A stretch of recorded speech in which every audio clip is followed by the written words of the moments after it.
one. They got the game. Customer success is their claim to fame. On the podcast, they light the spark, elevating your skills, creating a mark. Hi, everyone. Welcome back to the Customer Success Playbook Podcast. I'm Roman Trebon, and with me always is my co-host, Kevin Metzger. Do us a huge favor and give our show a rating, subscribe, and like it so that we can continue to grow our audience. Kevin, how you doing today? Man, I'm doing great. I'm having a great week. Excited about moving my daughter into college at the end of the week. So excited about that. Yeah, how about it's yourself? awesome. School's back in session. You know, we're getting back into that busy routine of the fall. And what a great way to start the week here. We have an amazing guest, and I can't wait to delve into this topic. We do. We have the pleasure of speaking with Irit Eizips, a world-renowned expert in customer success strategies and the mastermind behind Keep Your Customers, a strategy accelerator for business owners and high-level executives who wish to maximize their customer lifetime value. Irit had been consistently recognized as a top influencer since 2013. Her accolades include being named Top Customer Success Strategist of 2024, induction into the CX Hall of Fame in 2023, and recognition among the top 25 most innovative leaders in CX in 2022. Irit shares industry insights through various media channels, frequently speaks at major conferences, and serves as a judge for the prestigious Customer Success Awards. Irit, welcome to the show. We're excited to have you. I'm excited to be here. I didn't know I was with like younglings that have young kids. I'm already an empty nester. That's awesome. Yeah, I'm quickly on the way to the empty nest. My oldest she's been in college for a couple of years, but she's moving on campus for the first time this year. And then my second's looking at colleges for next year. And then my youngest is a freshman in high school. Yeah, I just want to go back to that youngster part. Can we replay that again? I'd like to hear that. That was awesome. Bunch of younglings. I'm like, what is it with the kids in the school? What are we talking about here? I love the opening. I like to be called an influencer back in 2013. You were an influencer before that was even a term. I know. You know what? No joke. I had people call out. I was like, oh, you have 900 followers and connections on LinkedIn? And that was like back in 2010, right? And I remember I used to work at a company called Host Analytics, and one of the sales guys there one day approached me. He says, there's no way you know this many people. I was like, check me. And then he pulls out this one name, and apparently was a family friends of his. And she was literally one of my clients at that time. And he was like, whoa, you actually know this woman? I think now if you look at my LinkedIn profile, and obviously it grew a lot more since then. I have about, I don't know, well over 10,000 followers or connections on my LinkedIn. And it just, I think, morphed into something else. And so when you have that much influence and connection in the industry, it's kind of easy to be an influencer because every post gets a lot of views. Thank you for coming and joining us today. And we're excited about this episode of the Customer Success Playbook. We'll discuss what small businesses and scale-up companies need to do to keep their clients and grow revenues from their existing customer base. Irit has a unique system that she's developed over the years called the Customer Method for high-scale businesses. Irit, we're super excited to get into the topic. Can we start with kind of what led you to the decision to develop the Keep Your Customer model and what kind of results you're seeing from the implementation? Yeah, let's talk about the why. First of all, I kind of was hijacked it into figuring this out. It definitely wasn't intentional. I kind of got, into the business world and business strategy very early in my career. I think when I started right off of college, I was like in the, like a strategy consulting firm in the country where I hail from. And I've done a lot of business analysis for companies to figure out why they're not performing well. And I got the bug, this is what I do. This is what I'm passionate about. Like, why doesn't it work? And so I've been doing that since I was in my young 20s. And this is what I become very passionate about. Sometimes your first job just influences you a lot in your career and your mindset. When I got reeled into customer success, and it was literally reeled into customer success, very quickly I figured, wow, this is back in 2013. I was thinking, wow, this is going to explode. Sometimes you just know you're in the right time and the right place. And so I used to work at a company called Gainsight that pretty much started this whole shenanigan, this whole customer success bonanza in the business industry. And a year into it, I was thinking, you know what? I can influence this trajectory a lot more if I actually stepped out and had my own consulting firm. And when I started working with businesses, my first client was Intact. My third client was Zendesk. I very much quickly realized there's so many hours in the day, so much bandwidth that you can impart to work specifically with companies that don't want to buy necessarily said solution. And so within, I think, a year and a half after I started the company, I started my channel, CSM Practice, my YouTube channel, and I started interviewing customer success executives and business executives to say, what do you do to retain more customers? What do you do to expand the wallet share? What do you do to create basically an awesome company? And I think 10 years now into this whole journey, you kind of sit down and think, well, what did I learn? What did I learn over this past 10 years? Can I actually create a journey for executives that want to have a better business, a better experience running a business? Like methodology that they can follow that almost kind of guarantees the right path, first of all. And second of all, the right results that they're seeking. So for small companies that are at a point where they brought on a bunch of customers and now they're in growth mode, and I've heard scale, you hear scale a lot, but that's hard. It's not a light switch, right? You just can't flip the scale switch and it happens. So how do companies start to do this? Like when you hit a point where your resources are at a certain point, you're bringing in more customers, your onboarding process maybe hasn't changed, how you manage clients maybe hasn't changed. It can seem overwhelming. So where do you start when you start talking about scaling an organization? Yeah, I think first and foremost, most companies need to know where they are in their life cycle. So if you have less than 50 customers, you're basically just still figuring it out, most likely. Some exceptions to that rule, but mostly between 50 to 75 clients, you're still figuring things out. And sometimes the number one mistake that I see companies make when they're like less than 3 million or a million, really just starting out, is that they try to build a scale up. You need to focus on, are your clients mostly retained easily, growing easily, and advocating for you easily? If you're not there, I'm not sure you need to scale right at this moment. And the reason I say that is like, I think it was like 6 months ago, I was invited to this industry event.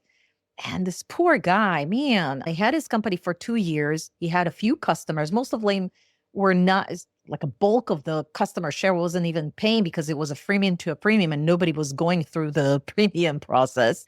And he was talking about how he's going to get them without a sales cycle and they'll just opt into it. And he was doing all the worst mistakes at the beginning, hands on, super manual, as many conversations as possible so that you can even understand what's going on.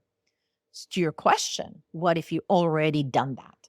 You're getting sales pretty easily. You're already getting some traction. Some of the renewals are going really well.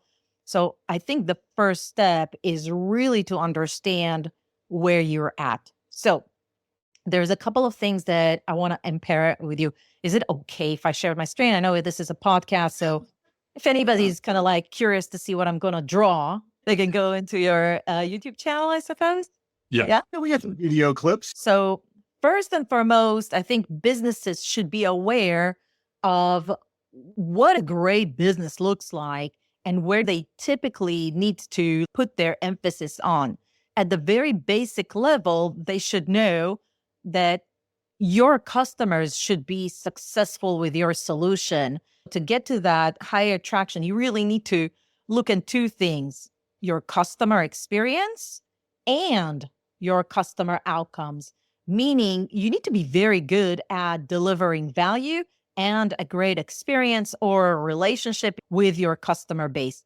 Easier said than done, but at a high level, if you're a CEO, your sales are going well, your next step is to really assure that post-sales, you get great experience and awesome value, and that it's easy to get both.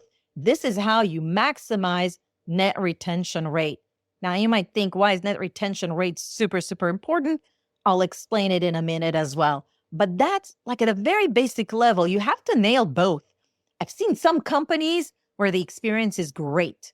They're very good at, creating that allure almost to their brand. Like, it's so great. You want to be part of it. It's like the cool kid on the block to say that you have that product or you have that software. But then you come in and it's so hard to get the value, and vice versa. You're getting value, but it's so difficult to work with these software companies. So it could be one of those two things or both when you're trying to get to a better business. So the first step that you need to, once you understood the formula, the first thing that you need to do is assess your base. Do you mind if I step into this a little bit more to just explain what I mean by this? Let's go. Sure. Awesome. All right. So we talked about two perspectives, right? One is the value, or what we call CO, customer outcomes. And the other one is the customer experience. And if you think about where are your customers, if you look at, I'm assuming most of you that are listening have, for example, a B2B organization. Most B2B software companies or B2B businesses, they either, they did the sale, they did the onboarding, and then they don't even know who the connection in that account is. How many of us have had like hundreds of accounts, hundreds of customers, and some of them we don't even know if we needed to reach out to them, who it is. So we have no relationship. That's at the extreme. And then on the other extreme, we have an amazing relationship with them and an amazing experience that they have with us. Like, these are the guys that advocates for us. We know their kids. They're on our board. Everything that we hope that the experience would be like with a customer, it goes into fruition here. On the other hand, for value, obviously here, they're not even using the software or the solution. And it's a pretty dangerous place. But here at the top, listen, most companies don't even know what this is look like. They don't really have an exercise of what best in class looks like. So usually when I go through this exercise with clients, we're just saying, okay, what's your best in class doing here? But ideally, you kind of want to say, what would the ideal customer be using here? What's your flagship look like? And once you know all of that, this is why this is so important. If they're anywhere here in the spectrum, meaning they're not really using it, or they're using it but not really getting any significant value, or they don't even perceive your company to have any value, and the relationship is weak, they're likely going to churn, okay?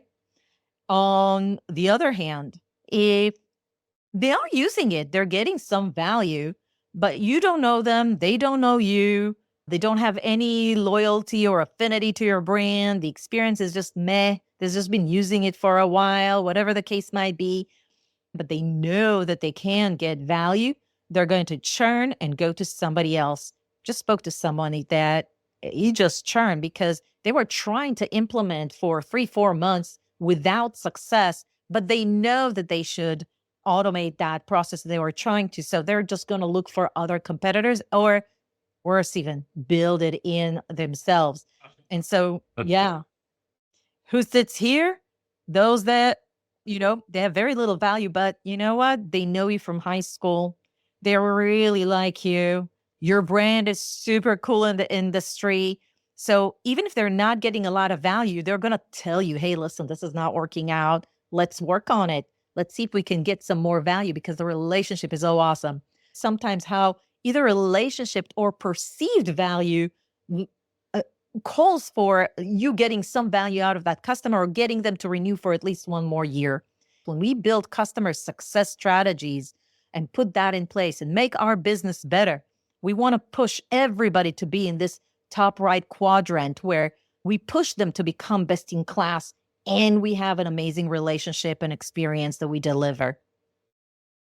Yeah. So what does that look like? I mean, for a business, I realize it's going to be somewhat different for each business, but what does it look like when you're hitting on all those cylinders and you're delivering value? Yeah, I mean, look, the first step is just to assess your base. You have to take that first step and say, where are you right now? Because I can tell you, if most of your customers are here, you're probably kind of like what VCs would classify as a dead pool.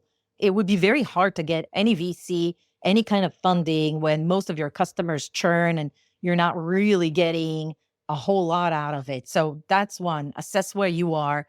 If you're actually here, meaning some of them you don't even know, and some of them you actually have a really good time with, but you're not getting them to value, you're probably starting to have some control over the risk, but you're not yet there. You need to, at the very least, step number one is to control the churn. So I'm going to put it in a separate model because this kind of like illustrates what you need to do as a business owner. So if you're, and this is kind of like set the proper goals, know the next step. So if you're at a dead pool, gosh, probably your solution is not great. And you need to go back to the drawing board, think about your value proposition, think about your product, your avatar, who's your ideal customer profile, maybe fix your product really. So customer success won't really help in this regard. Here you're looking at a very severe churn rate. If you stepped it up and at least you have some good relationship, so meaning if you don't start getting control over your risk, you're probably going to head here. So what you want to do as a CEO is start establishing some control over your risk. Why? Because once you master risk mitigation strategies, and we typically do that with just relationship because the next steps are way harder to do. So you're starting to understand how to talk about value, how to talk about adoption, and you're starting to get some wins with those where you have really good relationship and you somehow got them, even though you're not really great at it, you somehow started to get some win. And we call these question marks because you still have a lot to do to get to a really healthy state. And here, to get to the next level, you actually need to up-level your outcomes. So you're already starting to get better at talking about value to some customers, but you still don't know how to do it at scale. Rising stars is kind of looks like this. So this is why the analysis is so important, is really to understand where you are. You're starting to be able to communicate value and bring more and more customers to getting value a lot more consistently. And so this is where you start putting things like change management and stuff like that into place. You really up-level the performance or really increase the consistency in getting more and more of your customers to value. And then, of course, where you want to be is to be a scale-up. And this, if you're here, you're actually getting way more companies to scale up and get the value. You're just not doing it in a super scalable way. Here, you might be able to do it more consistently. You're doing it with way more customers. Probably what you did here is you increased your ability to create relationship at the lower level. If you think about, like, if this is your customer base, you start with a high touch, then the medium touch, and then the long tail. This is where you start to systemize your growth. And goals obviously is to be here.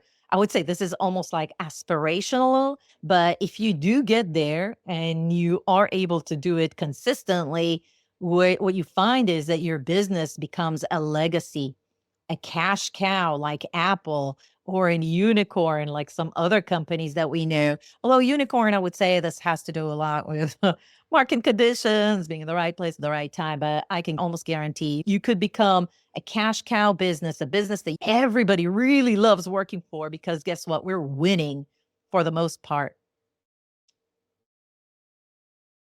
I love this. This is the best whiteboarding session we've ever had on the show by far. This is amazing. And when you started off, you started with Deadpool. You started, I thought you were going to do all movie and TV shows. I was ready for Risky Business in the middle there. I didn't know where we were going with that. I loved it. Yeah, it's a good movie. Yeah, that's great. So Kevin mentioned the keep your customers model. Is that part of what you showed us? How does that model? What is that model? I'd love to understand it better and have our audience understand it. Yeah, I mean, first and foremost, it's kind of like how I drew it.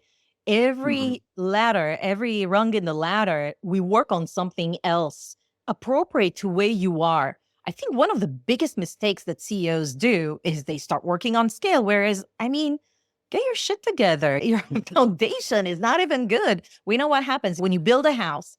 If the foundations are not strong, what's the point in building the walls and let alone the roof? We know it's going to fall. So, first of all, get your foundation right. The reason I start with controlling your risk it is because it kind of feels like, do you know the story about this Swedish little boy, that was like the tides were rising, the entire city was about to flood, and then they put that little finger so that, it buys enough time for everybody to run away and kind of like save the day. This is what we're doing here.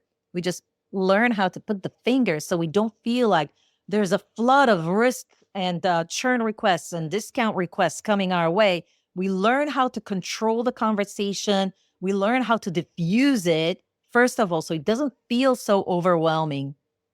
And like I said, we're not talking about companies that have a 50% churn, 60% churn. If you're in that, you're probably still, even though you might have been in business for a really long time, you really need to take care of your product. You might have neglected it for a while. It might not be working for, maybe the market changed significantly and you just need to adjust it. Whatever it is, it's a product issue.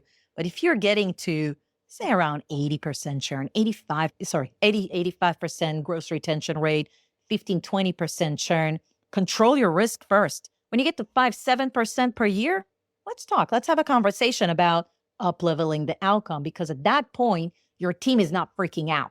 They're ready to actually up-level the conversation. They have bandwidth and they're very curious about what else they can do, who else they can make winners. Yeah. So it sounds like one of the biggest issues these leaders at these companies have, they're getting ahead of themselves. Now, keep me honest here. Like they're so in the scale that they're not doing, like you said, the assessment of the business, where they are and understanding. What other mistakes do you see leaders making at these organizations? You know what it is? They should probably do this exercise every 2 years. Mm. The market changes, their clients change, because I'll draw one more thing and then that's it, I think, for me. But, when you think about founders and CEOs, you can't just grow from your existing product and existing customer base. So a lot of them, the way they think about how they become better in business and growing the company and really creating a growth strategy, they have like an initial idea, they prove it, and then they start seeing growth, and all of a sudden it tapers out. Maybe here they already kind of gotten to here or here, somewhere around that. At this point, not here, right? At this point, they should already think about the next thing. So now I'm introducing yet another layer of complexity. It could be another industry that I decide to work in, or buy a new product or a new solution or another company.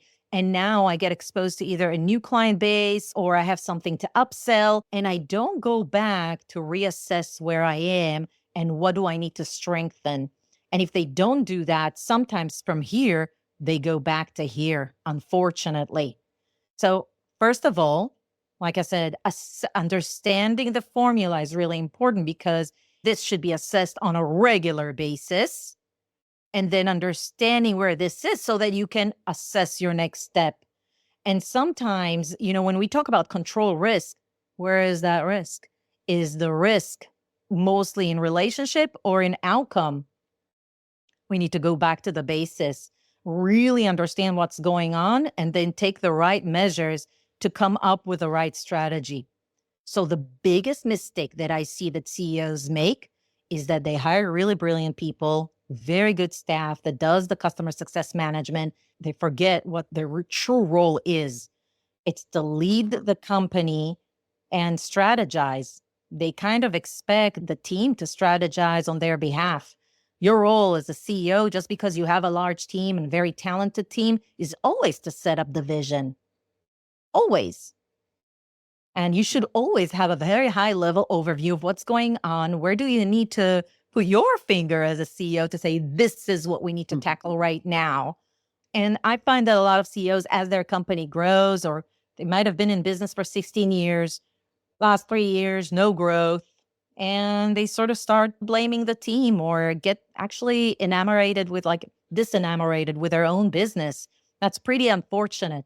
Instead, what I recommend, pinpoint and then create standards for excellence and push the team forward. So it's really got to go back, reassess how your customer value proposition is hitting the market, hitting your customer base, and taking a look at, hey, are we delivering on this? Has it changed? If it's changed, how do we address that? Make sure that we've adjusted our internal processes and procedures to make sure that we're delivering to the changed value proposition. Yeah. Really understand where your weaknesses are and then tackle that. Where are you in the grand scheme of things? Tackle that. Don't try to scale something that's not really working very well. Sometimes I think they get in their own way. I think they think that, well, the reason it doesn't work is because we can't scale this thing. So we're only able to cater to the high-touch customer base. Well, does your high-touch customer base really doing very, very well? Or do you get a hit and miss there too? What are you scaling here? Something that works or something that doesn't? Sometimes I have CEOs that just are not really great at painting the picture of what excellent looks like. They're not really great at telling the team what should they be focused on right now. And the team doesn't necessarily have the tools to analyze the business well or really understand what does the CEO perceives as great wins. And that's where you really need to take extreme ownership of your own business and get to work. Yeah. So you have a 90-day churn challenge, right? A 90-day churn challenge it sounds interesting. Tell us about that. What is that? I'd love to learn more.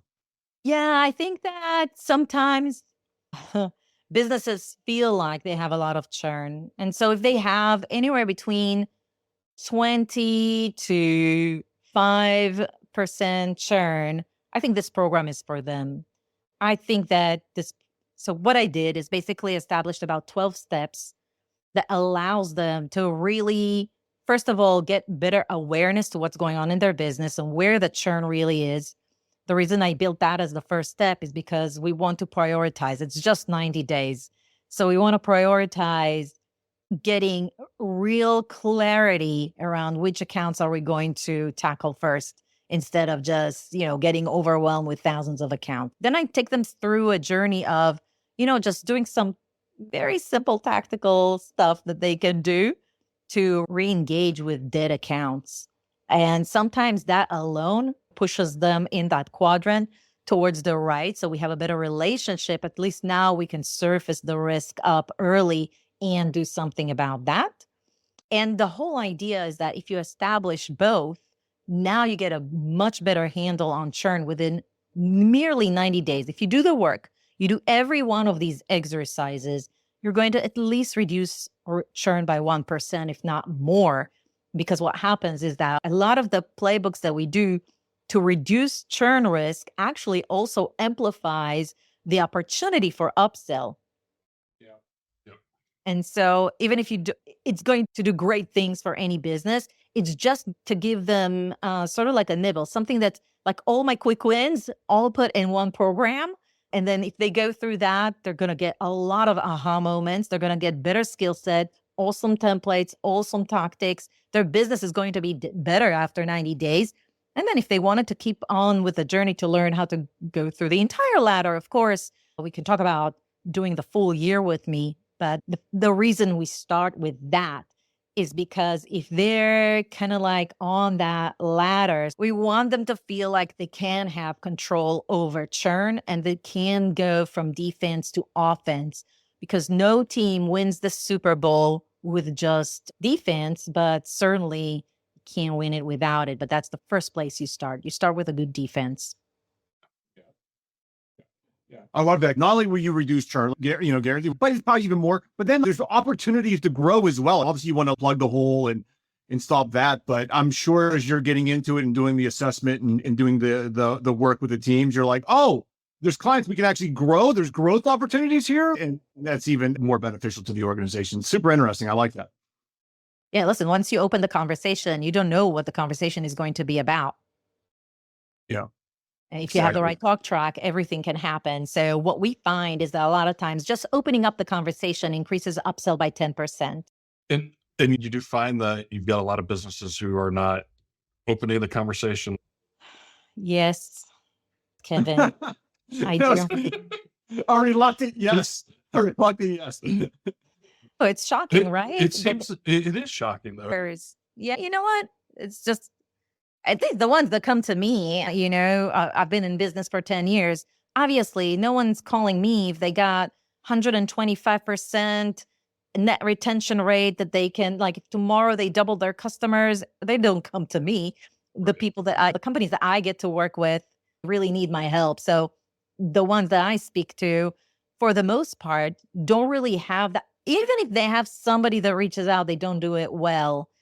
And so the reason I infused some reach out in that program is because what I found is over the years, when I was a younger consultant and I had all these awesome playbooks, there wasn't, like, once we defined all of them, everything was documented. It went into a library and then nobody used it.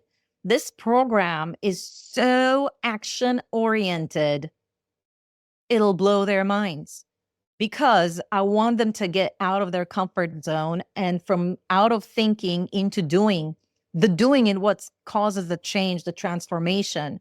So I would say anybody here is listening and think, oh, that sounds like a great program that I can learn a lot from. If you want to say, oh, that sounds like a great program that would kick my butt and would make me go to work, then yeah, that's the program. It's awesome. Roman, you want to get into the hard-hitting questions? All right. You buckled up? You ready for this? I thought these were the hard questions. No, these are the easy questions for you. I mean, again, like you said, companies, you made me think of one more movie reference. It's like, I loved your said, like, companies don't call me when NRR is at 125%. You get the ones that are a lot lower. It's like in Pulp Fiction, they call him the wolf. When you call them, you need someone, you bring in the read. That's when you bring them in. You need action, which is, I love it. All right, Irit, if you could travel anywhere that you've never been, where would you go? Besides Fiji, Thailand, anywhere in Asia, that's my goal. And Mars. And you are going to Fiji. I know this is a little behind the scenes, a little behind the curtain. You are going to Fiji next week. So yeah, that's for our audience. That's an amazing trip. Early bird or night owl? Definitely night out. Yeah, night owl all day. Yes. Although I would say that now that I hit my, later years, early bird is creeping in. I'm not saying 6 a.m. yet, but the 7 a.m. is pretty consistent. It used to be 8 or 9 a.m.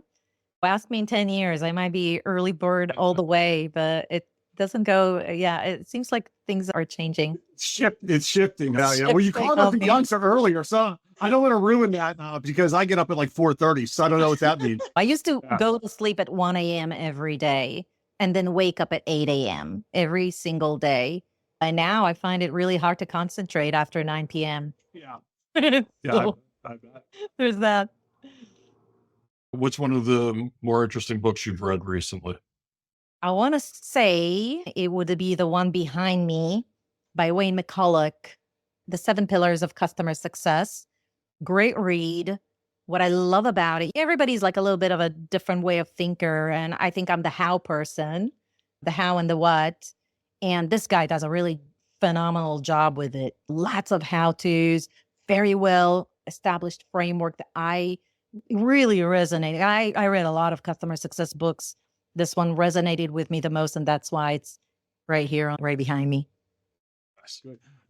So if I'm taking a long flight to Fiji, I want to download a movie or TV show. You have any recommendations for me? What should I download for a long trip like that? Oh my gosh. I love limited series. What's the name of that limited series with that girl that plays chess? Oh, the Queen's Gambit. Limited TV show ever. Love that one. I heard they're coming out with a second Queen's Gambit. I don't know. I'd keep me honest here. We may need to fact check that after the show, but I thought I heard that. But I'm with you. I'm all on a limited series. Give me like 6 episodes and Like, yeah, nothing's worse than when I hear someone say, you should watch this show. And there's like 9 seasons. I'm like, absolutely not. I can't get into a show 9 seasons deep. Give me 6 episodes and I'm good to go. Exactly. And also limited series. I think they should be disallowed to have another sequel. We all know the second one always ruins the first one. Like, look at Matrix 2, 3, whatever. Like, what's that about? You're ahead. Yeah. All right, Kev, any other last questions here? Or you just want to, where can everybody find you? csmpractice.com. I also have a YouTube channel, CSM Practice. And of course, you're welcome to follow me on LinkedIn, where we post a weekly poll every Monday related to business strategies. So mainly related to the post-sale and customer success. So if you're interested in that, I highly recommend checking it out. Well, thank you so much for joining the show. It's a great conversation. Definitely check out the 90-day challenge. Check out the Keep Your Customers model. Lots of links. We'll put the links in the show description so you can easily find Irit and all the work she's doing. And our audience, as always, thanks for listening. Again, give us a like, give us a subscribe. That helps grow our audience and help get great guests. Check us out on LinkedIn. You can find me at Roman Trebon, find Kevin at Kevin Metzger. Check out the Customer Success Playbook LinkedIn page. All right. And thanks for listening. And as always, keep on playing. Strategies and tactics that you can use, from challenges to triumphs, they cover it all, helping you navigate when you hit a wall. So tune in now and join the quest. Kevin and Roman put you to the test, empowering your journey in customer success. With insights and wisdom, you'll be the best.